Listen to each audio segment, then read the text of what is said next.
fantastic. He is such a grounded person, so intelligent, very intentional about what he says. He's going to get really, really deep into, how do I say this? Chris, how do I say this? He's going to talk about a lot of great things. And I can't wait for him to share all of it with you. There are really no words, literally no words, to describe what Chris will be talking about. Ladies and gentlemen, Chris Gargam!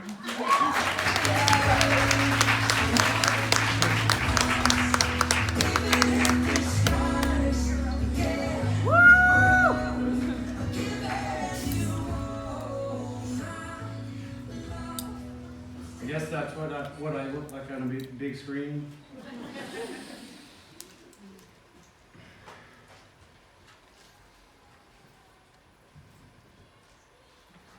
Have you ever felt like the obstacles and challenges of life were just too much for you to bear? Like this storm that we call life was almost too much to take. Now I'm going to share my story, but before I do, picture this.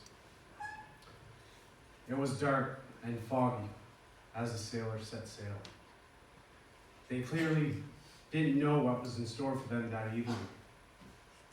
A storm was brewing. Winds and waves so strong and high that could make any boat unable to return to land. And complete darkness between every lightning bolt lighting up the sky. The sailors on the boat felt helpless and desperate for a miracle. This analogy paints a clear picture of the world that I have lived in, and I'm sure some of you have lived through. Life has a way of knocking you down on your knees if you let it. Now a little bit about my story. I was 8 years old when my parents split up, and in that split second, my life changed. I was forced to go live with my mom and 2 sisters, and if you guys know what it's like to live in a house full of women,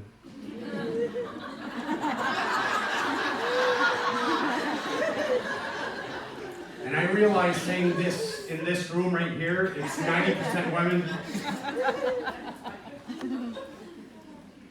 But it's to paint a clear picture. I didn't allow myself to express myself. I didn't know how to express myself. And a lot of people, this society in particular, that's the case. So if we fast forward a few years to 2003, I didn't know what I wanted to be, what I wanted to do leaving high school. But I felt pressure from society and from my family to be somebody great, to do something great. Get a good career, right? You should be a doctor, you should be a lawyer, an architect. Yeah, right. But I felt the pressure. I'm a man, I'm masculine, I'm supposed to do something great. So I took one of the toughest jobs on the market. I became a correctional officer. Still, no amount of training or programs could teach us what we experience on the inside. And seeing as though a lot of you might not know what goes on the inside, I'm going to share a little bit of my story. Now, 2007, I started at the Moncton Detention Center. We called it the shit pit. It's okay, I'm strong, I'm confident, nothing can faze me, right? I'm full of piss and vinegar. But the journey starts. So day after day, we face self-mutation, self-mutilation, self-harm, the brutality, the violence, insults, assaults on us, on other co-workers. It's okay though, I'm strong, I'm still young, nothing can touch me. But we're meant to grow. So, I go federal, Renewes, New Brunswick, then on to Dorchester, New Brunswick. and the journey just continues from there. More self-harm, self-mutilation, attempted suicides, drugs, feces, fires, you name it. The things we saw, felt, smelled were horrendous during that time. Now I hear this saying often, you are the average of the 5 people you spend the most time with. What do you think happens if you spend that time with the cream of the crop of society? We often become that manipulative, angry, frustrated at the whole system, at life in general. Now there was one thing I was terrified of seeing unconsciously. In early 2016, somebody attempted to hang themselves on my shift. Now, I was the first one on the scene, and even though we successfully saved his life, this shook me to my core. The feeling of powerlessness took over my life. Depression and anxiety, being diagnosed with post-traumatic stress, drugs, alcohol, and overexercising became my way to cope with everything that was inside. Thoughts of ending my life became more occurring to me. It just became stronger and stronger. I feel like I went through hell and back, I'll say honestly. Yet I'm 100% certain that some people go through 10 times as much as I have. Yet who am I to judge? Every situation and every event is different. And everybody responds differently to any specific event. When you think of a first responder, what do you think of? Most likely a strong person that's able to keep shit inside. But I've learned along the way, when we look beneath, beyond, and before all that masculinity, that masculine figure, we often uncover the truth. You see, we're groomed as a society to not show our vulnerabilities or weaknesses. Yet because of my low points, because of my struggles, I've met a lot of people along the way that have been through situations or events in their life where they felt powerless, where they felt intense fear within them for their safety or for someone else's safety. And where their belief about themselves and about the world around them have changed. Now, if we look at the definition of trauma, that's exactly what it is.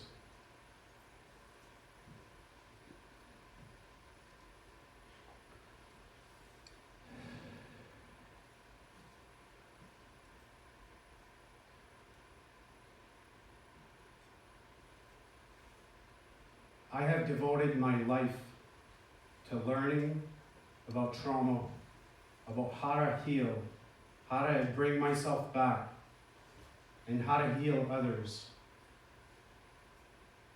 Trauma, mindfulness, nutrition, neurolinguistic programming, all these tools to help myself as a priority, but to help other people on their journey to wellness. The first and most important thing that I've learned was to accept how I was feeling. And I'm not saying accepting by liking what I was feeling, but accepting it for what it is.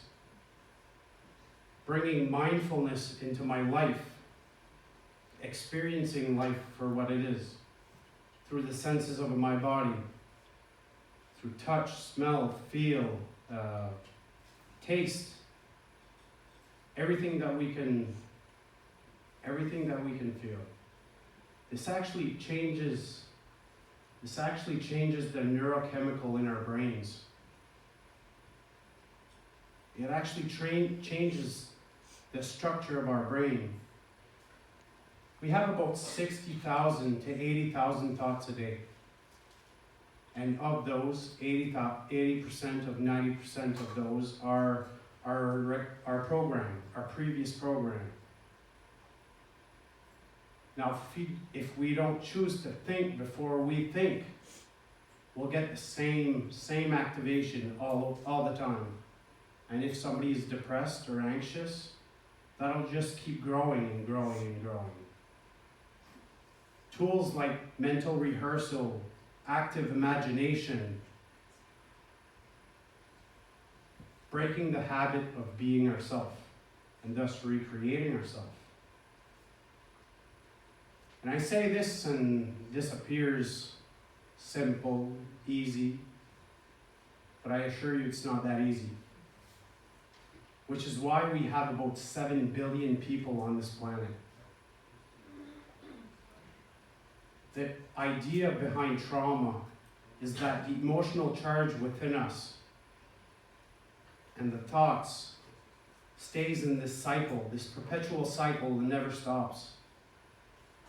Just by connecting with somebody, by ventilating, by venting, by talking to somebody else about our struggles,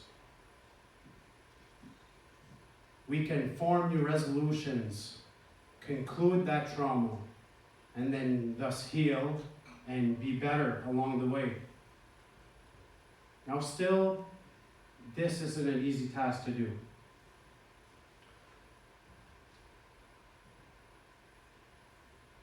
But it's well worth it. Asking for help when we need it.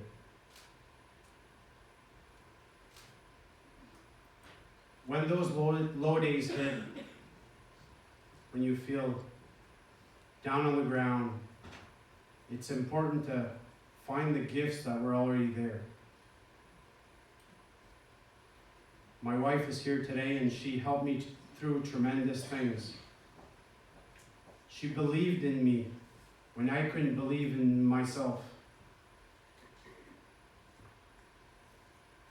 And some of you know that we had a kid just a year ago.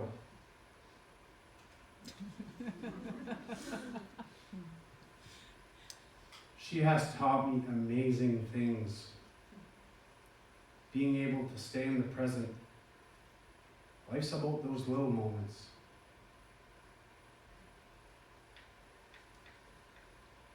In so many ways, she saved my life.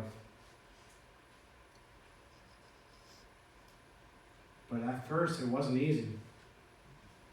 I was asking myself, how can I take care of someone else when I can't take care of myself?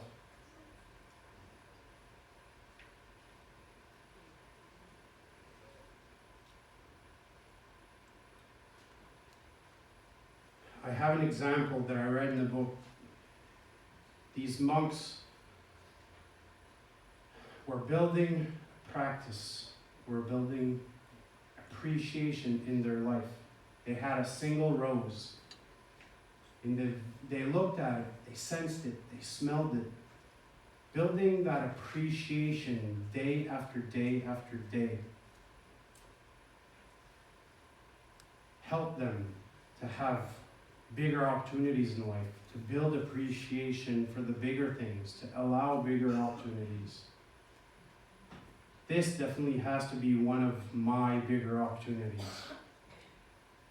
I have to thank Angela and all her team for making this happen. This is an amazing event, and it touches the lives of a lot of people.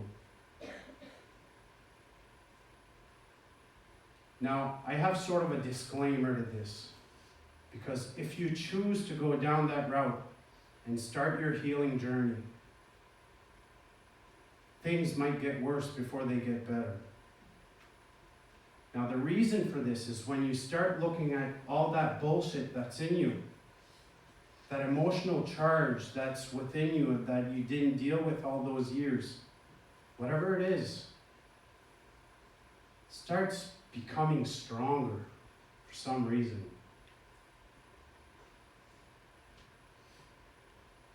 You know, I saw this and it reminded me of myself. I used to say we only live once, So enjoy it while it lasts. But now I have a different outlook on life. See, we only die once, but we live every single day. So whatever it means to you, if you're having a bad day, when you're having a bad day, because life is full of expansion and contraction, that yin and yang energy. You'll have ups and you'll have downs. Know that tomorrow's a brand new day. So when that storm hits, find your peace within your storm. Thank you.